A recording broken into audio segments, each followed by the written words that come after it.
Good afternoon, everybody. We are continuing today to show our school spirit. Now, on one of the first days that I wore one of these for our high schools, it was Frankfort Independent. Today, Turnabout's Fair Play, their big rival, Western Hills, right here in Frankfort. This type of school spirit, this type of putting some identity on these facial coverings, I think, is one reason that we are seeing more of them being worn all across Kentucky. And in fact, other groups are coming together too. Even youth baseball is getting in on ensuring both their fans and the kids can ultimately operate safely. So this is the E-Town Shock. It was sent to me by Xander Savoy, a 9-year-old, and Caden Underwood, also a 9-year-old. But again, just trying to make sure that we are doing the right things, promoting the right things in everything we do, and in staying safe. If we ultimately want to get all of our kids back in school, save our economy, and save lives, wearing one of these, being proud of wearing one of these, making sure you do it every time you're within 6 feet of people is what we have got to do.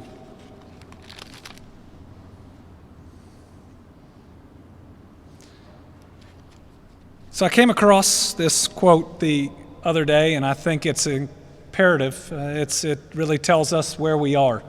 That a person's true character is often revealed in times of crisis or temptation. Make sure you have what it takes to be your best in such times.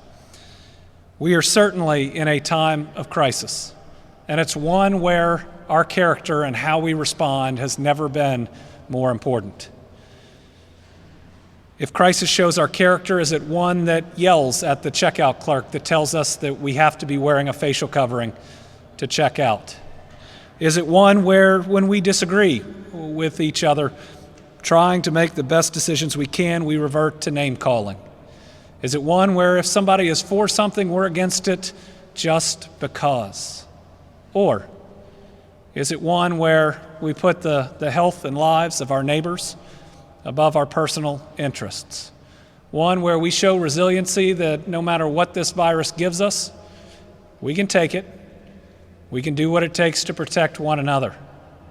Is this a time where our character shows more kindness and empathy to one another than ever before, knowing that we are all going through something very difficult?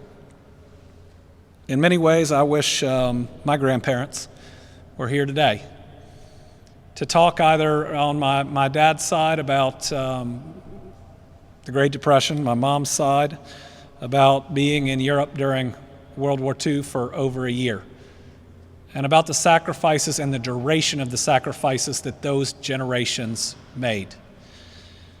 We saw some of the best in the character of our American people during those times. And the sacrifice, I would tell you, is, I believe, and we all believe, is greater than what's being asked right now. So what does this crisis say about our character as Kentuckians? Let's make sure that we show the very best and not the very worst. I think we saw the best last Friday when a Democratic governor and a Republican attorney general were able to not only come together for a safe election plan, but were able to do it in a positive, constructive way where politics were not at issue, and we were simply trying to do the right thing. I think the best is when you see groups like a baseball team coming together and making sure their fans are wearing masks and giving them the opportunity to show a little bit of pride. And when I was coming home from Harrodsburg on Saturday night, later than I would have liked, because a ball game lasted longer than I ever thought it could, seeing 12 green lights simply on Highway 127 was showing that even this many months in, we're still showing a lot of character about how much we care about each other. And character is going to be really important over the next couple of months. You know, on September 28th, I not only hope, but I expect that we will be able to restart in-person classes. And when that happens, our character is going to be tested then too. When there is a positive test, are we clear with the community? Do we make sure that parents, even outside of that age group, that grade, know, so that they can make their decisions? Are we transparent in ensuring that if one of our sports teams is having issues, that we are not exposing others out there? On that September 28th, when we get our positivity rate down by then, when we get our total case number down by then, because we will, because we're going to do that for our kids, will we be ready to be transparent and honest with one another to ensure with more contacts than ever before? Remember, when the flu gets really bad, what do? They shut down schools because of the ability for viruses to spread. Are we going to be ready to make sure we do the right thing and not at that point try to argue even against our own plans and the way we respond to outbreaks? Let's make sure that we are ready to respond with character in each and everything we face. And let me just say that with the Democratic National Convention starting tonight, the Republican National Convention coming shortly thereafter, and the silly season that is going to be a November presidential election, let's make sure in the midst of COVID we show character too, and how we talk to one another no matter what's going on out there. We are one Kentucky, we are one Commonwealth, and at a time when our people are going through so much, let's make sure that we don't make somebody else's day harder. Let's show the character that I believe that we have in our core. All right, let's start off with some good news tonight. Western Kentucky CARES Act update. Today, we're highlighting the hard work of our local governments that they're doing each and every day to battle COVID-19. I can't thank them enough for the good decisions that they've made, for the effort that they have put in their community, and my hope is that everywhere we continue to ensure that everybody's wearing a mask, that we're staying 6 feet apart, that whatever activities we have going are actually following the guidelines, because good guidelines and a good plan doesn't work unless there's enforcement. Let's make sure we continue to make those good decisions on the local level. So we set aside $300 million in CARES Act funding for local governments with expenses related to COVID-19 to be administered by our Department for Local Government. We've announced a number of these reimbursements. Today we're announcing for Western Kentucky $14 million to 23 local governments.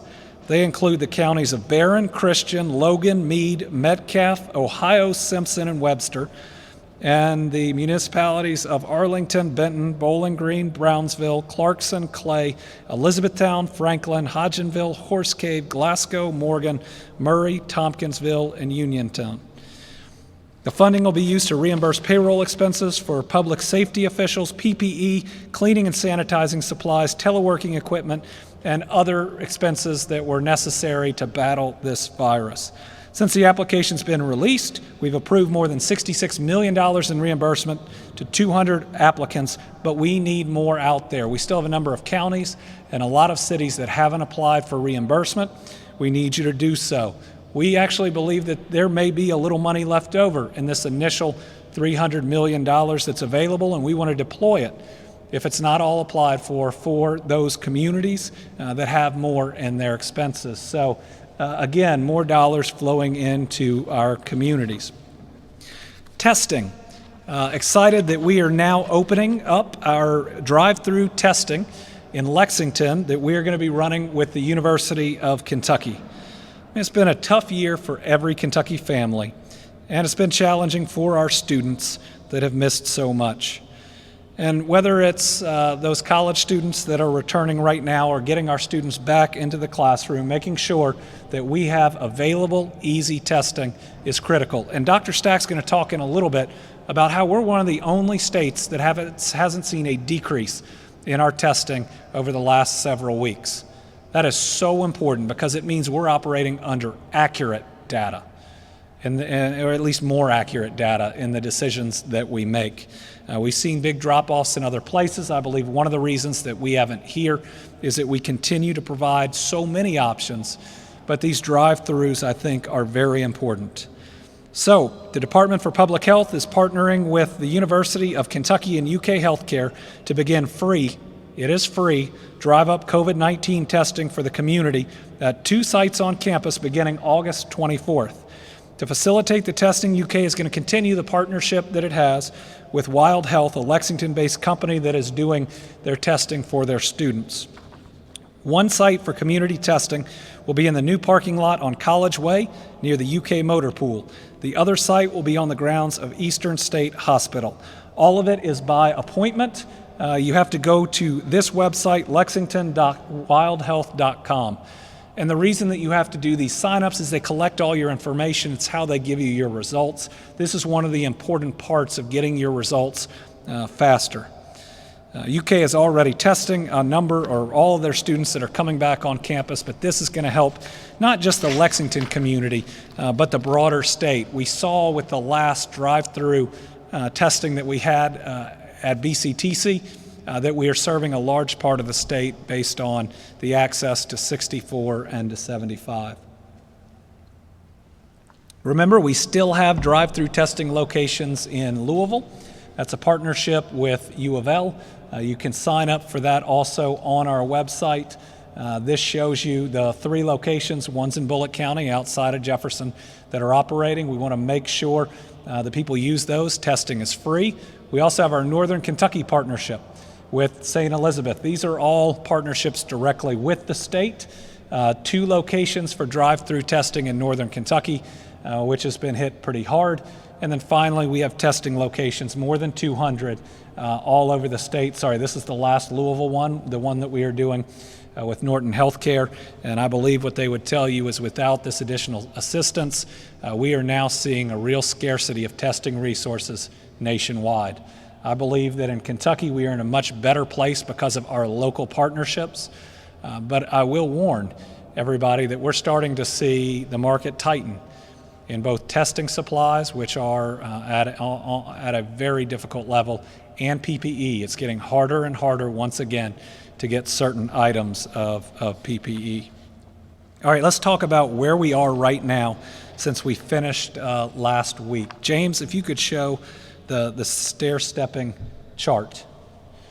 Remember, this gives you where we started in all this when there wasn't a lot of testing, to where we did healthy at home, where we stopped a growth that they were worried all over the country would overwhelm our healthcare systems. It did in New York, it did in Louisiana, it did in some other places, and what we saw is lost life at a level that in modern society I don't think that we ever want to see, especially with our great healthcare system that we have. I think what we saw in New York compared to what we see now shows if you can keep the hospitalization and the ICU levels down, we can provide extraordinary care that saves people. I have a friend in Northern Kentucky that's now off a ventilator that we didn't know would make it back and still has a ways to go. But we have great health care in this state. Expansion of Medicaid is one of the reasons. And we're to the, if we can, again, if we can make sure that we never end up in that New York or now Texas, Arizona, Florida situation, we can protect our people so much better. So you see when you move almost to the beginning of July, on this graph we began what would have been an exponential increase. We were headed the way of Texas, Florida, Arizona, places where they were ordering caskets by the truckload. That came from one of the producers of them. Something we did not want to be, so we put our masking order in effect. We asked for 2 weeks of sacrifice from our restaurants and some other entities.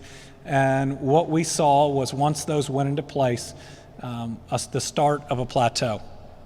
Now last week we did have the largest week that we have had. I think just a part of that is due to at least a couple hundred tests that otherwise would have been the week before. But we at least believe what we're seeing right now is we hope a new plateau that we will range a little bit up and down, but still we got to recognize that last week with 4,333 positive tests was our largest week yet.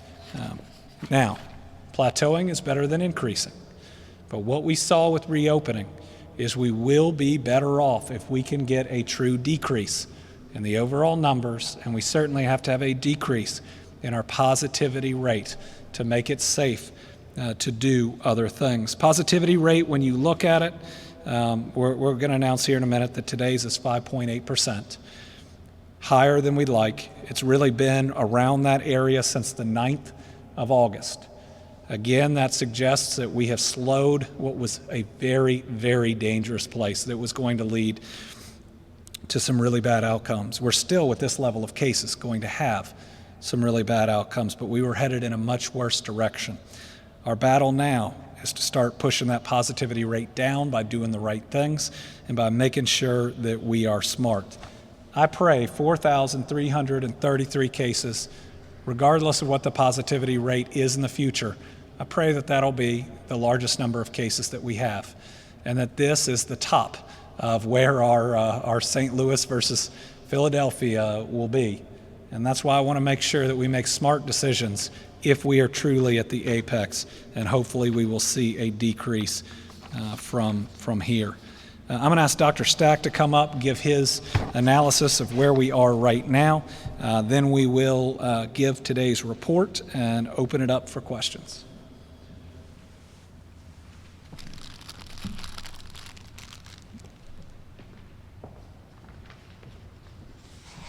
Thank you, Governor. So I'm going to, real quickly, I'll start with the Governor's last slide here.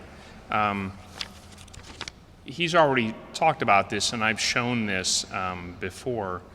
When we started this back in March, we were exponentially doubling. We were climbing, and we were getting more quick as we climbed. And then we had that 2.5, 3 month plateau. And so you can see when we report this stuff, there's a little bit of educated judgment that goes into this. I reported that as a plateau, and I have to make a decision week to week when I talk with the governor and I give him my impression of this data, which is kind of a lot of moving pieces. It turns out in hindsight I was correct. If you look, it was just oscillating in a fairly narrow range. But then we started to climb again, and we started to climb briskly, and you see those bars were jumping much larger than the ones to the left. This is when I keep saying I think it's hard for us to get our heads, all of us, to get our heads around what exponential growth looks like. It's when you start going up, up, up, and each next leap is much larger than the one before it. It's the kind of thing that when you get out of control, when things start to get bad, when you recognize, woo, things are getting a little tight, you're in trouble already. And if you shut the floodgates, the flood keeps coming for another 2 months, is what we have to not get to. So when we put in place the mask mandate, and you can see on the 10th, so that's down there on the left at the chart. So you see the plateau, the mask mandate went into place. We increased for another week, which you'd expect because there was a reservoir of people who were exposed. And then after that, we've plateaued, and now the question is, will we be able to tip that plateau down? So these steps work, and I know we ask you to trust us on a lot of this stuff because there's a lot of moving pieces, and I'm going to go into data here, and I'm very grateful to the governor for letting me use this time in a press conference to show this, because I want people to understand what we're dealing with and why this is both important and complicated. So James, if I could have my slide deck, please. So in my slides, I want to go on our journey real quick. This only starts at the very end of April on the far left, but remember we started in the beginning of March. And in the beginning of March, the public health lab could do relatively very few tests compared to where we are now. And so in the end of April, we were just beginning to scale up our partnership with Gravity, and we had a couple academic labs who were doing tests. Our public health lab were doing tests, but you see how small those bars are, doing less than 10,000 total tests in a whole week. And then you see we made dramatic progress in May. We rapidly built capacity. I don't know why that 1 week dipped in the middle there, but essentially it could have been a data point problem for that week. But essentially, once we got up to a level we have now slowly begun to increase again, test supplies are getting tight again. The demand for the tests continues to grow more quickly than the resources to provide the tests. So we are likely to be at some kind of plateau for a while, but it's going to be a challenge just to maintain the plateau because a lot of other states are going to compete now more intensely to try to get these resources. We're going to work really hard to make sure we keep access to that. If we keep that, that's just under 60,000 tests a week on average. That's about 4.7% of the total population of Kentucky we would be testing. And even if you take out antibody tests and some other things, we are still solidly over 4%. The White House's initial guidelines were over 2%. So I think we're doing a really good job in Kentucky, even though sometimes in the heat of the moment it doesn't necessarily always feel that way. If you can go to the next slide, James, please. I have to make some points, and this is a message, and I'll actually ask the reporters to pick up on this one. We use every lever we can to get this out. We get data from two main sources, clinicians and laboratories, for the tests. Both have a legal obligation to report this data. There were laws in place long before COVID-19 for the public reporting of communicable disease test results, and COVID-19 falls under those laws. This is not a new law. This has been there for a long time. Clinicians have to report the tests they provide that are positive. So if you're a clinician and you see a patient, you do an evaluation, and the patient tests positive for the disease, for COVID-19, you have to report. You must report by law a PUI form, which is a CDC form, and a EPID 200, which is a state form. Those are for the patients you treat who are positive. There are letters on the website, kycovid19.ky.gov, right underneath healthcare providers. This letter and the lab letter are both right there at the top. There's active hyperlinks in there to take you straight to the forms you have to complete. You must do this. Laboratories must also report their data. Laboratories have a lot more data points they have to report for the test itself. Here's the thing. If you are doing point-of-care testing in an urgent treatment center, if you're doing point-of-care testing at a nursing home, if you are a school or somewhere else that eventually gets a point-of-care machine, you are a laboratory and you must report. You have to report these results. If you don't report the results, we don't find all the positive patients, so we can do public health interventions, and we can't present accurate data. If you show the next slide, James. I want to give you just an example for how complicated this is. So I just told you the clinicians have to report and the labs have to report, and some clinicians are both clinicians and labs, so you have both obligations. Now we get the data a lot of different ways. On the left side, it's a lot of people involved and very labor intensive. We get faxes or electronic faxes. That's manual. That means some human being has to read that and then type it into a data system so it can be used in a spreadsheet. We get flat files. I looked that up. I had to Google that. That's something IBM made like 30 years ago. It's where you take a spreadsheet and you strip out a lot of the formatting, and it's just columns and rows of data. And you have to get those in a certain format, but then someone still has to do a manual process to import that into a data system. That is done at the local and the state level. Lots of people, manual intensive, and there's a lot of labs that report that way because, like I said, they're not all traditional labs. Some of them are nursing homes or other places. That information then gets into NEDS. NEDS is the National Electronic Disease Surveillance System. NEDS was created in 2003. It's a 17-year-old data system. Now I want you to think back. The first iPhone didn't come out till 2007. I want you to think back to 2003 and what technology you were using then and what your cell phone looked like. A flip phone if you were lucky, probably something worse if not. That's the level of technology there. In 26 states and territories use that data system. We are one of them. There's not a lot of options in that. There's the NED system, there's a private vendor, or you build your own. All of them have their own challenges. That, when we had a data problem last week, was where the problem was. Another subroutine or another program that hasn't been updated since 2018, and which is also decades old, had a fatal flaw in it, and we had to figure out how to troubleshoot that with the federal government. It's working now, but I'm talking about technology systems that are 20 years old, essentially, trying to deal with sheer mass volumes of data in real time and do things they weren't designed to do. LabCorp and Quest only report through that system.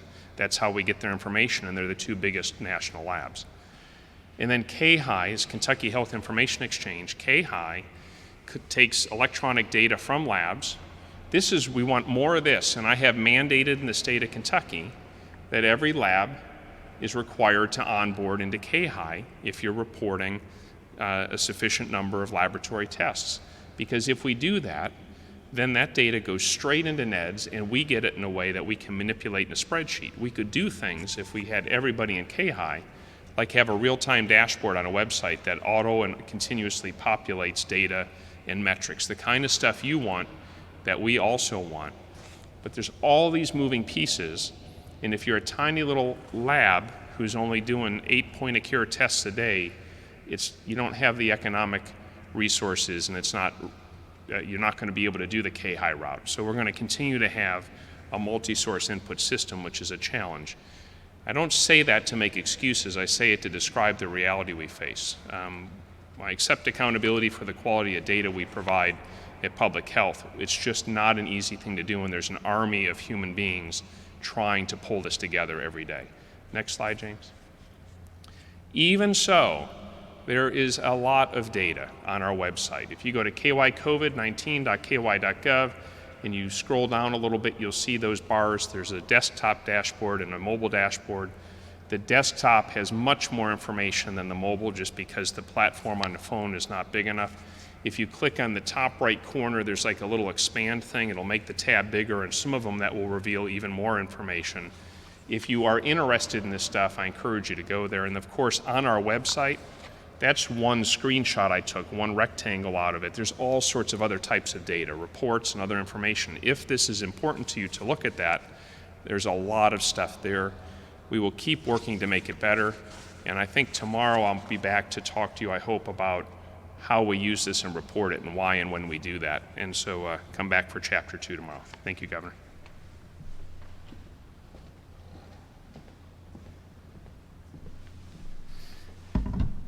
Can you put back up that testing is complicated slide? So I think in the midst of a pandemic, it's important for us to every now and then get a chuckle, and so I hope Dr. Stack will forgive me for this because I did it last week. But Virginia, let's learn a little sign language. Are you ready? Into the weeds. How about deep into the weeds? Oh, I know where this is important, and we've been talking about this. We have people that I believe are putting together some of the best data in the country, but what we're also doing is we're admitting to you where the limitations are. We're admitting to you where the human error is, and the moment we find out something that we're going to have to fix, we tell you right off. You're not seeing that same thing necessarily in every other state. But I believe that we are more transparent, providing more data than just about anywhere else in the United States. That's thanks to the really good work for the Department for Public Health. It's good work by our local health departments. It's good work all the way around. It's going to be more important than ever as we move forward.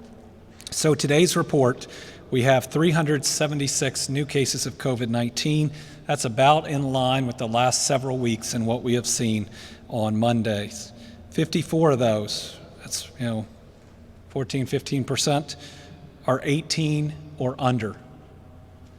54 of our 376 cases today are amongst people 18 years or younger. When we remove duplicates, we have 39,691 positives since the beginning of this crisis. Our COVID positivity rate is back up a little bit to 5.8%.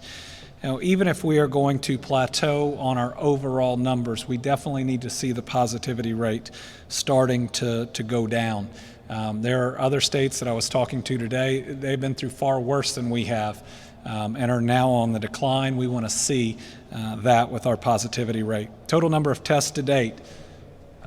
Again, every now and then I try to, in my mind, move back to late March when we didn't know if we were ever going to be able to test remotely that 4% or hit that 60,000 number a week. So 760,022 total tests administered. As of today, we have 563 Kentuckians hospitalized because of COVID-19, 136 currently in the ICU, 80 on a ventilator. We believe we have at least 9,158 Kentuckians that have recovered. When we look at where these cases are, again, it's always a low number on Mondays with the labs closed on Sundays. 124 in Jefferson, 51 in Fayette, 20 in Madison County. There were 2 of these 20 that are high school age kids. So even just based on that today, when they might have been going back today or next Monday to school, I think the right decision was made, even if it was a hard one. We have 17 new cases in Warren County, including a 16-year-old.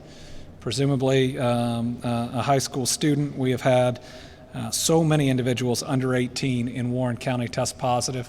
And again, this is the number 2 county that the White House is concerned about. The White House believes they have over a 10% positivity rate.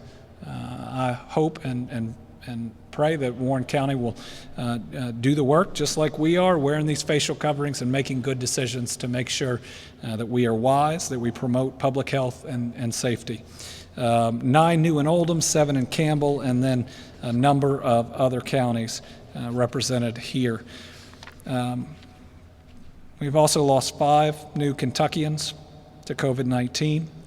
So those green lights on 127 that I saw Saturday night, thank you. I don't need them half as much as these families need them. But thank you for having the strength and the perseverance to keep going, to not change it out, to not let anything you agree or disagree with get in the way of your compassion for other Kentuckians. We are still being tested about our kindness and about our character. And I thank you for rising to that occasion. Remember those bells at 10 a.m.? They're needed for an 84-year-old man from Boyd, a 75-year-old woman from Oldham, a 63-year-old man from Henry County, a 91-year-old man from Callaway County, and an 87-year-old woman from Franklin County. All right, let's celebrate the good. We are seeing more and more pride in doing the right things out there. The realization that between now and especially September 28th, which is an important date, that we got to do everything we can, that if we come together, we wear the facial coverings, we follow the guidelines, that we can get in a decline. And for everybody out there that followed reopenings and for all the national public health officials that said really should have gotten that decline before doing it, that's what we're looking for to make sure that it is safe when we send our children back to in-person classes. So here are the hashtags that we use, and this is what I love. Now that we're able to have some visitation, these are 4 generations of one family in one picture. This is baby Amelia meeting her great-grandma and grandma and mom. That's pretty special. Everybody has a mask. They are separated out. They are outside. Let's make sure that we are as careful as this family is. All right, we talked about that volunteer portal that we opened last week. That was by a group called Serve Kentucky, which is a part of state government, encouraging volunteerism to make sure that our organizations out there doing great work for humanity can do even more. What else would you expect from a group that is out there every day promoting the very best of us than their own facial coverings, doing the right thing for Kentuckians around them? Speaking of those bells, every morning, clients from the Barren River Adult Daycare ring bells in honor of those patients that are still fighting or have lost their lives to COVID-19. As you see, they're both wearing green masks. Pretty special, a way that these individuals can show their support for so many around them. And when we do the right thing, it helps us too. It helps us too to get through our day. And finally, this is from one of the newest state representatives, Rachel Roberts. This is her neighbor, Ruth, who is 95. Rachel talks about the fact that she is staying distant and wears her masks for people like Ruth, making sure that there are still many, many years ahead. Just missed one report, the Kentucky child care facilities. This is just since last Thursday that we have the update. We have 11 new facilities that have at least one positive. That brings our total number up to 142. You know, it grew fast since we started reporting these. 10 new staff, 5 new children, and remember, these are run on much smaller groups, 10 or under, than anything we are seeing out there requested on the school side. And I want to, before I open it up for questions, I had talked, and have talked a number of days, because it's on a lot of people's minds. It's the school reopening, and as a parent, it's on my mind every day. What I talked about last week was the fact that I don't want to experiment with our kids. I do not want to experiment with our kids. And there are things that we can learn every day from other school systems that are open. States that rushed to reopen their businesses the fastest took the biggest hits by far and are going to lose a lot of life for it. We tried to be smart. We stayed a little bit behind, and guess what? We were able to stop that exponential growth, at least for now, because of it, because that gave us more time. But what I said is I want to make sure that we listen to and talk about the lessons that we've learned. I talked about a couple last week. It's a school in Georgia that didn't require masks and has 1,000+ people under quarantine. That's just related to the school. That doesn't even include their parents and siblings in those homes. Can you imagine a community that might have, if there are 3 people in each household, they might have 4,000 people in quarantine for 10 to 14 days. That can disrupt an entire community and every business in it. We learned the importance last week of communication, of being transparent when there are cases. And over the weekend, we're learning about schools that, despite having the best plan, did not have a system in place where the school stopped children that had tested positive, but there may have been a miscommunication between the local health department and that family, or a misunderstanding, and came back into school despite a positive test, despite not having gone through what it takes to be cleared. And now you have school systems that have, even with the plans they put into place, large quarantines because of that. So here's our lesson that we have learned most recently, that we have got to make sure that we don't just rely on a health department talking to a family. We've got to make sure that every school has the information of those kids that are ultimately in quarantine, and the parents and the rest, and making sure that because of a miscommunication, they don't show up. And we've now seen a number of examples of that. I hope that we don't see that in Kentucky for any of those that have already reopened. But again, this is a lesson that we are just learning because we are trying to be careful with the health of our kids, with the lives of their grandparents, and for the safety of their teachers. All right, we have a full house here in the rotunda today. Thankfully, I've only got a couple of written questions. I'm trying to decide where we started last time. Chris, I think I almost always make you go last. Let's do you first today. It's a great Monday. All right. I'll get right to my question. I covered an appearance by Senate Majority Leader Mitch McConnell today, who said he sent you a letter suggesting that you use the federal unemployment dollars set aside by the president. We've also received statements this afternoon by the Kentucky House and Senate leadership suggesting that you do that. Will you use that money, and what is your thought on those comments? So the question is on a letter that I think I got midday. I heard about it from y'all first, from the Senate Majority Leader asking us to file an application that we recently found online, of all places. That's the reason we knew about it right before we got the application. Apparently, under new guidance, that we can get at least $300 of the $400 for additional unemployment for individuals to help them out without the state doing a part that made it unworkable. Now, I will tell you that I've talked today to about 10 other governors, and at least 3 of them knew nothing about this.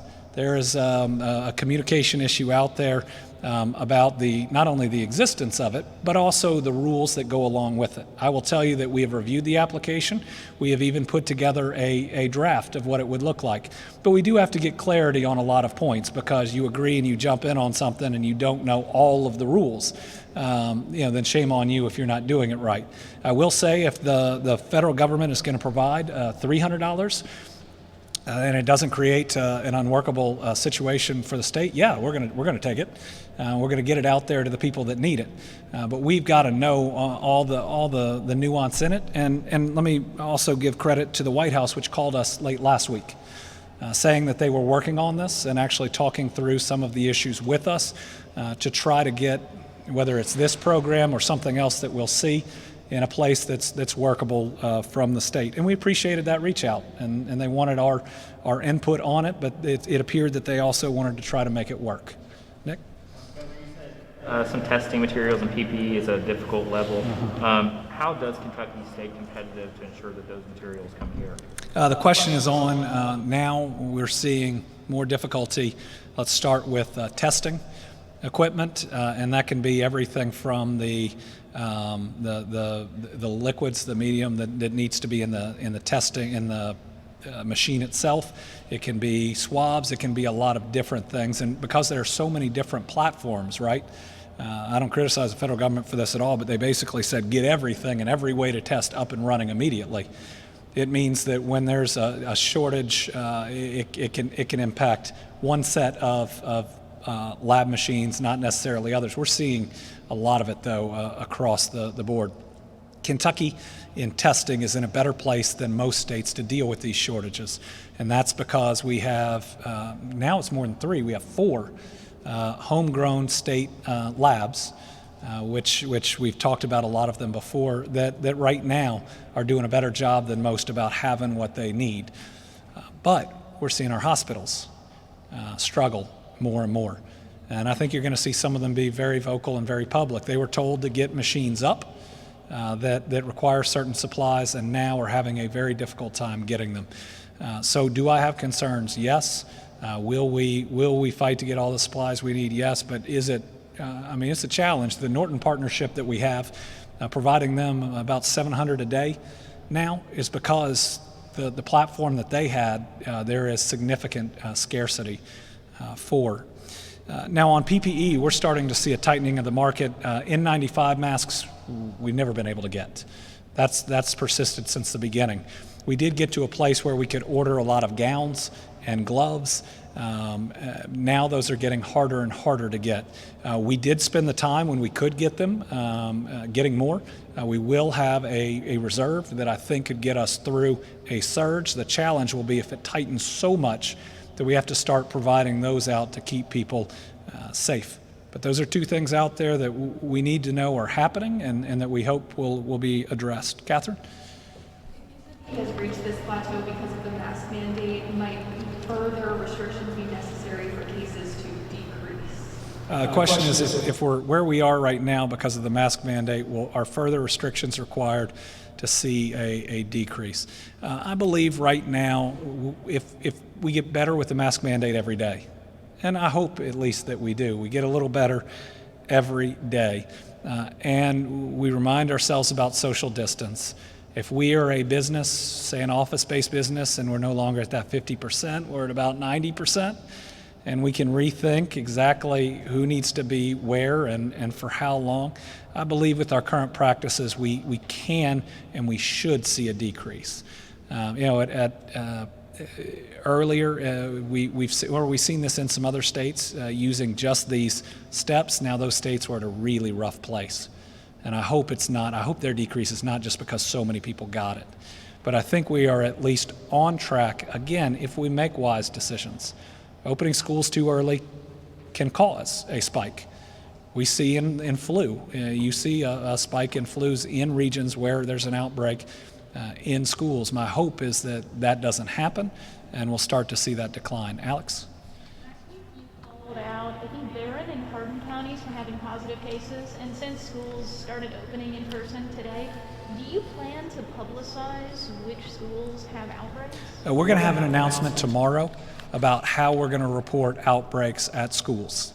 Our goal is to have a transparency at the state level and at the local level that protects the individual student's health information and identity, but can give parents the information that they deserve.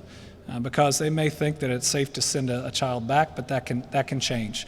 We're working on that process now. It's going to follow what is existing law that's already out there.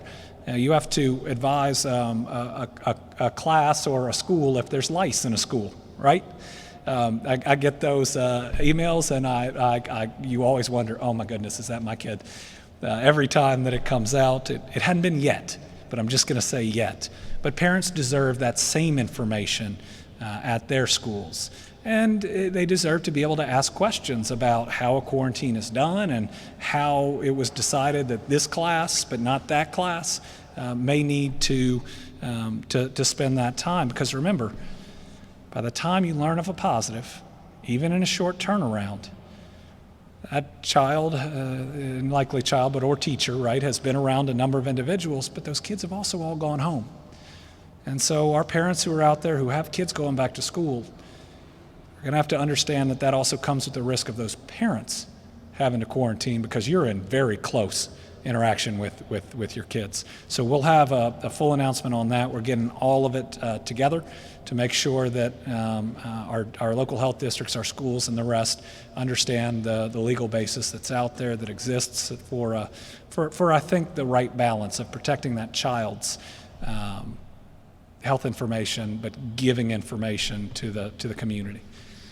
Let me read this one. Have I reviewed the plan submitted by U of L Athletics as far as fans on hand for football or other sports? I have not yet. Dr. Stack just started talking to me about it, so I think he is in the midst of the review. Tom. Governor, you had a victory in federal court, I guess you could call it that, with the prison at Pee Wee Valley. Yeah.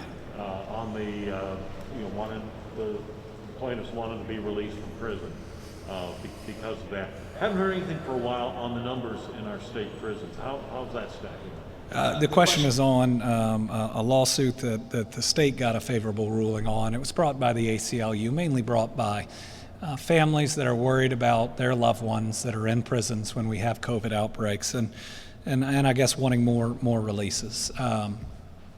I think we are doing the right thing in the measured commutations that we have done to nonviolent, non-sexual offenses that are right at the end of those sentences. I believe that we have done the right balancing there too, and I think that's been borne out since we did the first round. We have another one coming up. But even with that being, I think, the right way to go, and even with me not being in favor of the wider release that the ACLU sued under, they're families that are still scared. And there may be individuals that are still scared. So while I think it was the right thing for the system, I don't know that I'm going to consider it a win because I want to be a governor for all Kentuckians. That includes those that are in our jails and prisons. I am going to continue to work for their safety. We should have an announcement here soon about a pilot that we have that'll better protect those inside, and we will get a full report of the new numbers. We can do it tomorrow. I'll ask Michael Brown to come in and do it. What's the status of people getting their benefits? Are we exploring reopening offices that were shut down by the previous administration? We are making progress, steady progress. It's still those last letters that have to be sent out every single week, working as fast as we can to get those out. So the progress is steady, but it's too slow. That's not our employees. It's just the number of people who are waiting. We do intend to open up regional offices, but we have to get as caught up as we can before doing it. Yes, once we're caught up or once we're close and moving into the future, we need regional offices. But if we were to pull too many resources right now, we would not get through those people that have been waiting for far too long, and they are our priority. Lawrence? A two-part question. You said you wanted some questions answered. What questions do you still have? And secondly, are you concerned about this putting a new strain on the unemployment system? The question is on the additional benefits that we are exploring right now. I believe only a couple states have even completed this application, so we are certainly more than on time. We're exploring it, I think, ahead of time, but wanting to make sure that we understand our obligations or our lack of obligations about the amount of money that's been put aside and what happens by the federal government when that runs out. Administration and some other issues, who qualifies for it too, we're trying to get down into. And remember, this was done in a different way than we've ever seen additional benefits provided by executive order. That's not a criticism, it just means we want to make sure we understand everything we're applying for before we apply for it.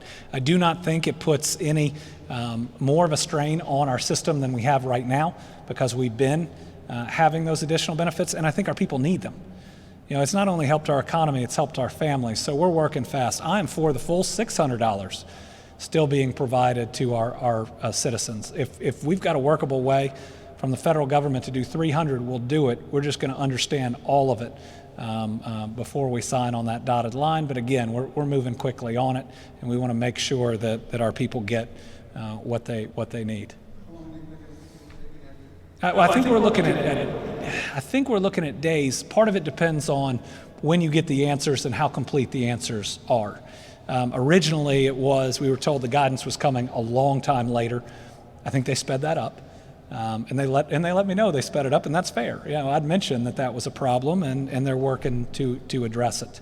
From the beginning, I've said that I think the actions the president took were based on there being an impasse and trying to break something loose. I still hope that Congress can come to an agreement, but listen, I'm not. If this is doable, we'll do it. I want to ask you about a piece that AP and Kaiser Telephones put out about state and local governments having kind of slow to spend money from the CARES Act and the Coronavirus Relief Fund. How much of the 1.6 billion from the Coronavirus Relief Fund has Kentucky allocated, and what challenges has the state had actually spending that money? We have allocated, and I will get you the numbers. I think between directly allocated, meaning it's in the pipeline to spend, between 600 and 800 million of that. I think it's closer to the higher end of that. Okay, I need to get that from our budget office. Here's the reason that we aren't allocating more right now. We are going to face an incredibly difficult budget this year. It may cause some of the largest budget cuts, if not the largest, that we have ever seen. And the first round of CARES Act money you can't use for budget stabilization. You've heard some people say, well, we're not going to provide budget stabilization with this CARES Act because you haven't spent the last dollars. Well, wait a minute. You can't spend the last dollars on budget stabilization. That's like comparing apples and meat. They're not the same thing. But what we keep hearing is maybe you won't get a round of budget stabilization, but we will remove the strings from the previous one that we gave, and you can use that for budget stabilization. So they got us between a rock and a hard place. They say you don't need budget stabilization because you haven't spent all your last money, even though you can't spend all your last money on budget stabilization. But if you spend it all, the decision we may have is you should have spent that on something that you didn't know. And if they were to choose the easing up restrictions on the previous amount and we'd spent it, you know what would suffer? Our schools, education, healthcare. So what we really need is an answer. It really needs to be a new round because there are plenty of expenditures we can be making on the last piece, but we just really need an answer and clarity and not being kind of pulled this way and pulled that way. But most states are where we are because faced with the budgets, they can't go ahead and spend all that, or otherwise they're really gambling on that next year. But there are plenty of expenses that are out there that we'd love to apply it for. There's plenty of programs that we could do, but we know that budget spending, our overall budget, if it's cut, has a bigger impact on the economy than just about anything else in Kentucky. Debbie? Start budget hearings this week. Are you all working with them on that? Do you know how you're moving forward? Do you know yet how you're doing with this? So we are working on developing a budget. This is normally something that we would not be doing because normally we pass a 2-year budget. That's been the standard in Kentucky, and it's what all rules and practices are based on. For instance, there was a rule over in the legislature that contracts should be 2 years because there is a 2-year budget. Recently, we've tried to say, okay, we'll try to modify a 1-year budget to 1 year. It's also going to be a little more interesting this year because it takes a supermajority to pass a budget.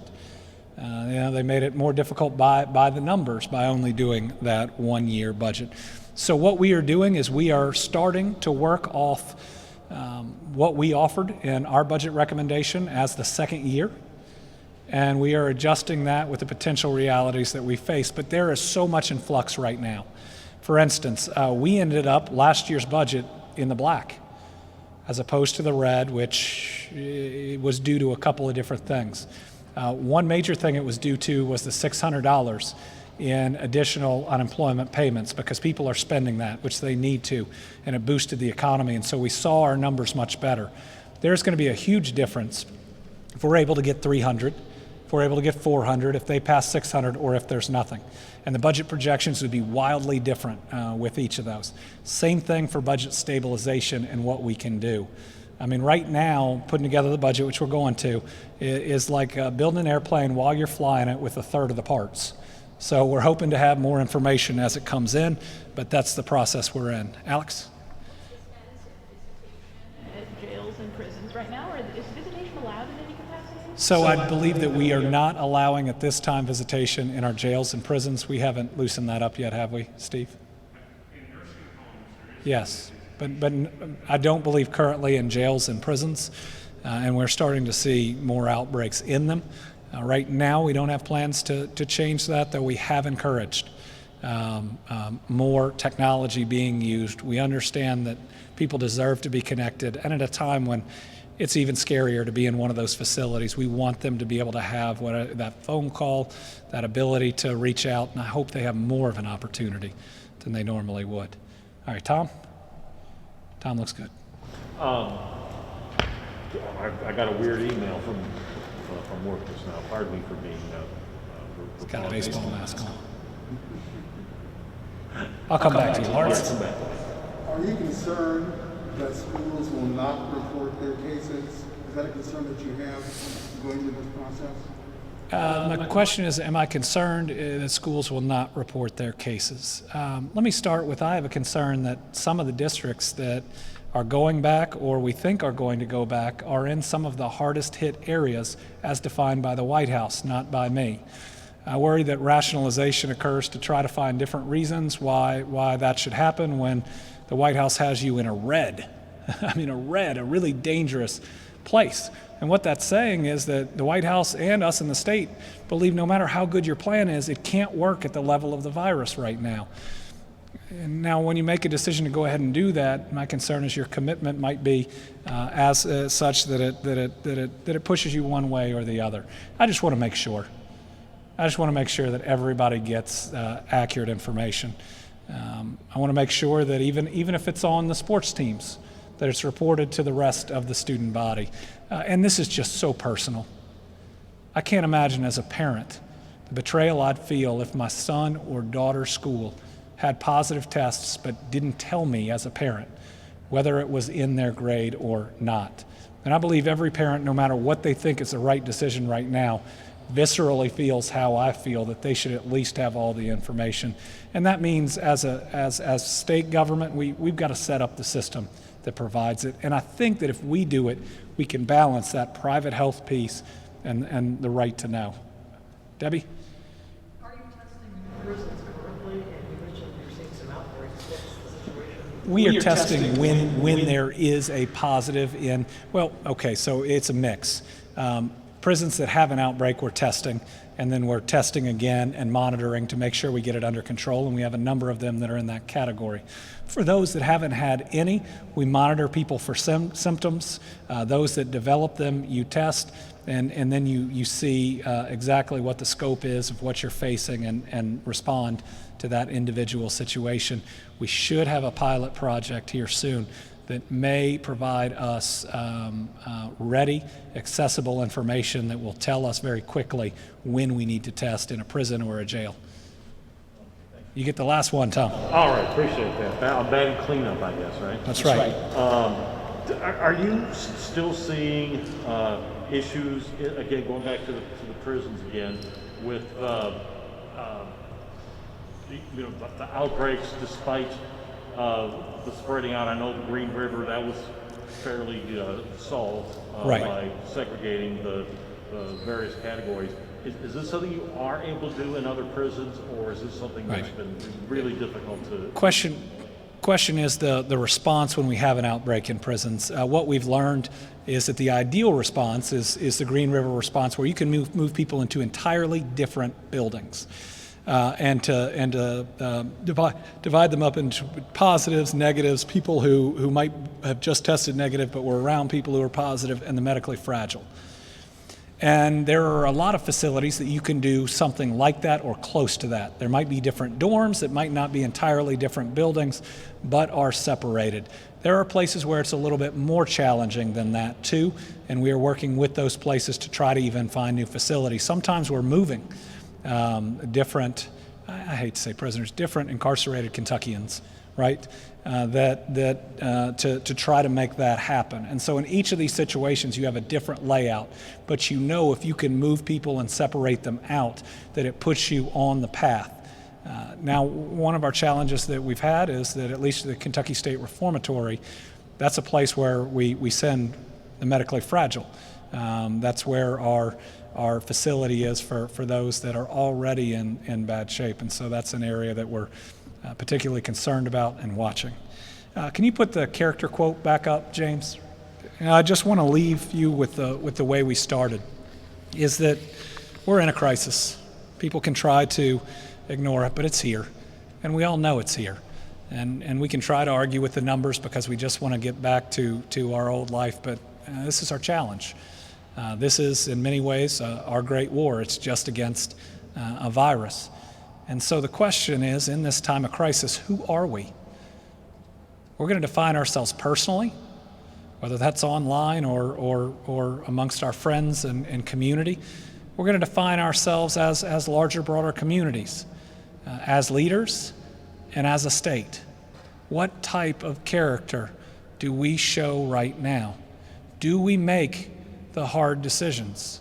My faith teaches me that doing the right thing is supposed to be hard. And so having to make decisions between something that's unpopular and something that's unpopular, that's the job. But how we respond to it and how we treat each other right now is so important. I believe that our character as Kentuckians is second to none, but it's time we step up and prove it. Talk to you all at 4 p.m. tomorrow.